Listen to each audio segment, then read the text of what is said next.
പ്രിയപ്പെട്ട സുഹൃത്തുക്കളെ, കേരളത്തിലെ CPM-ലെ എക്കാലത്തെയും ഇതിഹാസ പുരുഷനും അതുല്യനായിട്ടുള്ള നേതാവുമായിട്ടുള്ള VS അച്യുതാനന്ദൻ നമ്മെ വിട്ടിട്ട് ഈ കഴിഞ്ഞ ജൂലൈ 21-ന് ഒരു വർഷം തികഞ്ഞു. പക്ഷെ VS നമ്മളെ ഭൗതികമായി വിട്ടുപോയെങ്കിലും ആശയപരമായി VS നമ്മെ വിട്ടുപോയിട്ടില്ല എന്നതാണ് വസ്തുത. VS ഉയർത്തിപ്പിടിച്ച രാഷ്ട്രീയവും പ്രത്യയശാസ്ത്രവും നമ്മുടെ ഇടയിൽ ഇപ്പോഴും വിജൃംഭിച്ച് വീങ്ങിക്കൊണ്ട് ഇപ്പോൾ നിൽക്കുകയാണ്.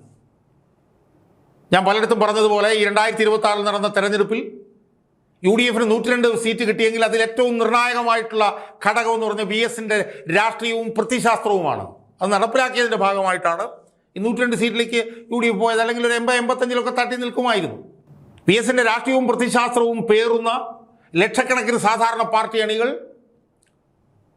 ഈ പിണറായി വിജയന്റെ നേതൃത്വത്തിലുള്ള ഏകാധിപത്യ ഭരണകൂടത്തിനെതിരെ അതിശക്തമായി നടത്തിയിട്ടുള്ള ഇടപെടലിന്റെ ഭാഗ്യമായിട്ടാണ് ഈ 102 സീറ്റ് കിട്ടിയതെന്നുള്ളതിന് ആർക്കാണ് സുഹൃത്തുക്കളെ സംശയം? തൃക്കരിപ്പൂരിലായാലും പയ്യന്നൂരിലായാലും തളിപ്പറമ്പിലായാലും അമ്പലപ്പുഴയിലായാലും ഒക്കെ തന്നെ CPM-ന്റെ ഉറച്ച കോട്ടകളിൽ UDF വലിയ തേരോട്ടം നടത്തിയെങ്കിൽ അതിൻ്റെ കാരണക്കാരൻ VS-ഉം VS-ന്റെ രാഷ്ട്രീയവും പ്രത്യയശാസ്ത്രവുമാണ് എന്നുള്ള കാര്യത്തിൽ ആർക്കാ സംശയം? ഒരു സംശയവുമില്ല. VS-ന്റെ രാഷ്ട്രീയവും പ്രത്യയശാസ്ത്രവും മുന്നോട്ട് കൊണ്ടുപോകുന്ന ലക്ഷക്കണക്കിന് പാർട്ടി അണികളുണ്ട് കേരളത്തിൽ. അവർ വളരെ സജീവമായി ഇപ്പോഴും അവർ പ്രവർത്തിച്ചുകൊണ്ടിരിക്കുകയാണ്. അവർ സമ്മാനിച്ചതാണ് UDF-ന് ഈ 102 പേരുടെ വിജയം. സുഹൃത്തുക്കളെ, ആ മഹാനായിട്ടുള്ള VS ഭൗതികമായി നമ്മെ വിട്ടുപോയിട്ട് ഈ ജൂലൈ 21-ന് ഒരു വർഷം കഴിഞ്ഞിരിക്കുന്നു. സുഹൃത്തുക്കളെ, എനിക്ക് എൻ്റെ പ്രേക്ഷകരോട് ഈ വീഡിയോയിലൂടെ എനിക്ക് പറയാനുള്ളത്, ആ മഹാനായ ഇതിഹാസ പുരുഷനായിട്ടുള്ള ആ വിപ്ലവ പുരുഷനായിട്ടുള്ള VS-നെ റാഞ്ചാൻ ഒരു ശ്രമം നടന്നുകൊണ്ടിരിക്കുന്നുവെന്ന്. റാഞ്ചാൻ എന്ന് ഞാൻ പറയുന്നത് ഇംഗ്ലീഷിൽ ഹൈജാക്ക് ചെയ്യാൻ എന്നാണ് അതിൻ്റെ അർത്ഥം. അതിൻ്റെ മലയാളമാണ് റാഞ്ചാൻ. ആരാണ് റാഞ്ചാൻ ശ്രമിക്കുന്നത് നമുക്ക് മനസ്സിലാകുമ്പോഴാണ് നമ്മൾ ആകെപ്പാടെ ഞെട്ടിപ്പോകും. VS എന്ന് പറഞ്ഞ ആ മഹാനായ മനുഷ്യനെ, അദ്ദേഹത്തിൻ്റെ ആശയത്തെയും രാഷ്ട്രീയത്തെയും ഒക്കെ റാഞ്ചാൻ ശ്രമിക്കുന്നത് മറ്റാരുമല്ല VS അച്യുതാനന്ദൻ്റെ മകനാണ് എന്ന് വരുമ്പോഴാണ് നമ്മൾ ഞെട്ടിപ്പോകുന്നത്. നമുക്കറിയാം VS-ന് 2 മക്കളാണുള്ളത്. അതിൽ മൂത്തയാളുടെ പേര് ആശ. അവരൊരു ശാസ്ത്രജ്ഞയായിരുന്നു. അവർ സ്വയം വോളണ്ടറി റിട്ടയർമെൻറ്റ് മേടിച്ച് ഇപ്പോൾ വീട്ടിലിരിക്കുകയാണ്. VS-ന്റെ രണ്ടാമത്തെ മകൻ്റെ പേരാണ് V. അരുൺകുമാർ. V. അരുൺകുമാറിനെ കുറിച്ച് നമ്മൾ ഒരുപാട് കേട്ടിട്ടുള്ളതൊന്നും നല്ലതല്ല. മോശമായ കാര്യങ്ങൾ മാത്രമേ V. അരുൺകുമാറുമായിട്ട് നമ്മൾ കേട്ടിട്ടുള്ളൂ. പതിറ്റാണ്ടുകൾ മുമ്പ് പോലെ നമ്മൾ കേട്ടു തുടങ്ങിയിട്ടുള്ളതാണ്. അയാൾ എഞ്ചിനീയറിംഗ് കോളേജിൽ അയാൾക്ക് പ്രവേശനം ലഭിച്ച കാലം മുതൽ വിവാദങ്ങളുടെ തോഴനായിരുന്നു V. അരുൺകുമാർ. ഞാൻ VS-ന്റെ കൂടെ 2001-2006 കാലഘട്ടത്തിൽ ജോലി ചെയ്യുന്ന സമയത്തും വിവാദങ്ങൾക്ക് പുറത്ത് വിവാദങ്ങൾ മാത്രം ഉണ്ടാക്കിയ ഒരു VS-ന്റെ രണ്ടാമത്തെ മകനായിരുന്നു V. അരുൺകുമാർ. അതിൻ്റെ വിശദാംശങ്ങളിലേക്കൊന്നും ഞാനിപ്പോൾ പോകുന്നില്ല. അതൊക്കെ ഞാൻ പറഞ്ഞിട്ടുള്ളതാണ്. വിവാദങ്ങൾ ഉണ്ടാക്കുക എന്നുള്ളതായിരുന്നു അയാളുടെ പ്രധാനപ്പെട്ട പണി ഒരു വശത്ത്. മറുവശത്ത് VS-ന്റെ ഒരു പോരാട്ടങ്ങളോടും ഒരു കാലത്തും ഐക്യദാർഢ്യം പ്രകടിപ്പിക്കാത്ത, VS-ന്റെ രാഷ്ട്രീയവും പ്രത്യയശാസ്ത്രവും ശരീരത്തിൽ ഒരിടത്തും ഇല്ലാത്ത ഒരു വ്യക്തിയായിരുന്നു V. അരുൺകുമാർ എന്നുള്ളത് എനിക്ക് വളരെ കൃത്യമായി അറിയാവുന്നതാണ്. എൻ്റെ വിശദാംശങ്ങൾ പറഞ്ഞ് ഞാനിപ്പോൾ സമയം കളയുന്നില്ല. 2001-2006 കാലഘട്ടത്തിൽ എനിക്ക് ഒരു പിടി അനുഭവങ്ങൾ എനിക്ക് ഉണ്ട്. അതൊക്കെ വേറെ ഏതെങ്കിലും ഒരു അവസരം വരുമ്പോൾ ഞാൻ പറയാം. സുഹൃത്തുക്കളെ, അതിനുശേഷം ഉമ്മൻചാണ്ടി സർക്കാർ വന്നു. ഉമ്മൻചാണ്ടി സർക്കാർ വന്നപ്പോഴത്തേക്ക് ഒരു നിയമസഭാ സമിതിയുടെ അന്വേഷണം അന്ന് നടന്നു. ഏത് വിഷയത്തിലാണ് നടന്നത്?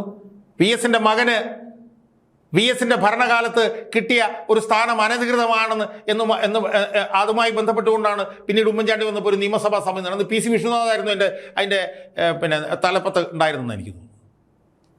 ഈ VS അച്യുതാനന്ദൻ്റെ മകനെ അനധികൃതമായി ഏതോ ഒരു സ്ഥാപനത്തിൻ്റെ അന്നെന്തോ ഒരു ഈ സോഫ്റ്റ്വെയറുമായി ബന്ധപ്പെട്ടാണെന്ന് എനിക്ക് തോന്നുന്നത്. ഇങ്ങനെ ഒരു സ്ഥാപനത്തിന് ഡയറക്ടറായി വെച്ചതുമായി ബന്ധപ്പെട്ടിട്ടാണ് അന്ന് ഒരു നിയമസഭാ സമിതിയുടെ അന്വേഷണം നടന്നത്. VS-ന് വലിയ നാണക്കേടുണ്ടാക്കിയ ഒരു സംഭവമായിരുന്നു. അതിനുശേഷം പിണറായി സർക്കാർ വന്നു. പിണറായി സർക്കാർ വന്നപ്പോഴും ഇയാൾക്ക് ഉന്നത സ്ഥാനം കിട്ടി. ഇയാൾ IHRDയുടെ ഡയറക്ടറായി. എന്നാൽ IHRDയുടെ ഡയറക്ടറായിട്ട് നിയമനം ലഭിക്കാനുള്ള ഒരു യോഗ്യതയും അയാൾക്കില്ല എന്നുള്ളത് വളരെ വ്യക്തമായിരുന്നു. അതിൻ്റെ വിശദാംശങ്ങളിലേക്ക് ഞാൻ പോകുന്നില്ല, സമയപരിമിതി കൊണ്ട്. എന്നാൽ അയാൾ അവിടെ തുടർന്നു. അവിടെ തുടർന്നുമായി ബന്ധപ്പെട്ടുകൊണ്ട് കോടതിയിൽ നിന്ന് പോലും എതിരെ വിധികൾ വന്നത് നമുക്കറിയാം. അപ്പോൾ IHRDയുടെ ഡയറക്ടർ എന്നുള്ള നിലയിൽ IHRTയുടെ ഡയറക്ടറായിരിക്കാൻ ഒരു യോഗ്യതയും ഇല്ലാതെ വർഷങ്ങളോളം അയാൾ പിണറായി സർക്കാരിൻ്റെ ആനുകൂല്യത്തിൽ അവിടെ അങ്ങനെ അയാൾ തുടർന്നു. ആ സമയങ്ങളിലൊന്നും ഒരു ഘട്ടത്തിലും ഒരിക്കലും VS അച്യുതാനന്ദൻ്റെ രാഷ്ട്രീയവും പ്രത്യയശാസ്ത്രവും പിന്തുടരുന്ന ഒരു ഒരു ഒരു ഒരു ഒരു മനുഷ്യനായിരുന്നില്ല വി അരുൺകുമാർ എന്നുള്ള കാര്യത്തിൽ എനിക്ക് കൃത്യമായിട്ടുള്ള ബോധ്യം എനിക്കുണ്ട്. അവസാനം ഇപ്പോൾ ഈ സർക്കാർ, സതീശൻ സർക്കാർ വന്നപ്പോൾ അയാളെ ആ സ്ഥാനത്ത് നിന്ന് മാറ്റി. ഇപ്പോൾ അയാൾ വേറെ ഏതോ തസ്തികയിൽ ഇരിക്കുകയാണ്. അതിനിടയിൽ നമുക്കറിയാമല്ലോ VS ഒന്നാം പിണറായി സർക്കാർ വന്നതിന് ശേഷമാണെന്ന് തോന്നുന്നു ഭരണപരിഷ്കാര കമ്മീഷനുമായി ബന്ധപ്പെട്ട് സ്ഥാനം ഏറ്റെടുക്കുന്ന സമയത്തൊക്കെ തന്നെ VSന് ദോഷകരമായിട്ടുള്ള ഒരുപാട് കാര്യങ്ങൾക്ക് ഈ മകൻ കാരണക്കാരനായിട്ടുണ്ട് എന്നുള്ളത് നമുക്കറിയാവുന്ന കാര്യമല്ലേ സുഹൃത്തുക്കളെ. അന്ന് VS ഏതോ ഒരു കുറി കടലാസ് ഈ മനുഷ്യാവകാശ കമ്മീഷൻ എന്താണ് ഭരണപരിഷ്കാര കമ്മീഷൻ്റെ അധ്യക്ഷനാവുന്ന സമയത്ത് അത് ആ ഒരു കടലാസ് സീതാറാം യെച്ചൂരിയുടെ പോക്കറ്റിലേക്ക് ഇട്ട് കൊടുക്കുന്നതും അത് അവിടുത്തെ എന്തോ പേഴ്സണൽ സ്റ്റാഫിൻ്റെ ആണെന്നൊക്കെ പറഞ്ഞിട്ട് വലിയ വിവാദങ്ങൾ ഒന്നിനു പുറകെ ഒന്നായി ആ കാലഘട്ടത്തിലെല്ലാം ഉണ്ട്. അതിൻ്റെ എല്ലാം മൂല കാരണം VS അച്യുതാനന്ദൻ്റെ രണ്ടാമത്തെ മകൻ V അരുൺകുമാർ ആയിരുന്നു. ഇപ്പോൾ 2001 മുതൽ എനിക്കറിയാം, 2001 മുതൽ ഏതാണ്ട് 2016-17 വരെ VS രാഷ്ട്രീയത്തിൽ നിന്ന് പിൻവാങ്ങാൻ നിർബന്ധിതനായ കാലം വരെ VSന് ചീത്തപ്പേര് മാത്രമുണ്ടാക്കിയ ഒരു മകനായിരുന്നു ഈ V അരുൺകുമാർ. VSന്റെ രാഷ്ട്രീയവും പ്രതിശാസ്ത്രവും ഒരു ഇഞ്ച് പോലും സ്വാംശീകരിക്കാത്ത ആളായിരുന്നു V അരുൺകുമാർ എന്ന് എനിക്ക് നേരിട്ടറിയാവുന്നതാണ്. ഞാൻ VSന്റെ കൂടെ ഉണ്ടായിരുന്ന സമയത്ത് അയാളുടെ ജീവിത ശൈലി, ഈ കാര്യങ്ങളൊക്കെ എനിക്ക് നല്ലപോലെ അറിയാവുന്നതാണ്. സുഹൃത്തുക്കളെ, ഞാനിപ്പോൾ ഞെട്ടിപ്പോയി എന്താണെന്ന് വെച്ചാൽ, ഞാനിപ്പോൾ നോക്കുമ്പോൾ V അരുൺകുമാറിൻ്റെ പോസ്റ്റുകൾ എടുത്ത് നോക്കിയാൽ നമുക്കിപ്പോൾ കഴിഞ്ഞ ഒരു 1-2 മാസം VS നമ്മളെ വിട്ടുപിരിഞ്ഞതിന് ശേഷം ഇയാളുടെ പോസ്റ്റുകൾ എടുത്ത് നോക്കിക്കഴിഞ്ഞാൽ ഇയാളാണ് VS അച്യുതാനന്ദൻ്റെ അനന്തരാവകാശി എന്നും തോന്നുന്ന നിലയിൽ VSനെ ഇയാൾ പച്ച മലയാളത്തിൽ പറഞ്ഞാൽ ഹൈജാക്ക് ചെയ്യാൻ വേണ്ടിയിട്ട് ശ്രമിച്ചുകൊണ്ടിരിക്കുക. സുഹൃത്തുക്കളെ, VSനെ റാഞ്ചാൻ വേണ്ടിയിട്ട് ശ്രമിച്ചുകൊണ്ടിരിക്കുകയാണ് ഇയാൾ. VSന്റെ പോരാട്ടങ്ങൾ നമ്മളെ ഓർപ്പിക്കുന്നു, VSന്റെ പഴയ കാലങ്ങൾ നമ്മളെ ഓർമ്മിപ്പിക്കുന്നു, VSന്റെ എന്താണ് വനം കയ്യേറ്റത്തിനെതിരായിട്ടുള്ള പോരാട്ടങ്ങൾ ഓർമ്മിപ്പിക്കുന്നു. ഇതൊക്കെ ഇപ്പം ഇയാൾ നമ്മളെ ഓർമ്മിപ്പിക്കുകയാണ്. VS അതൊന്നും ചെയ്തുകൊണ്ടിരുന്ന സമയത്ത് VSനൊപ്പം ആയിരുന്നില്ല ഇയാൾ.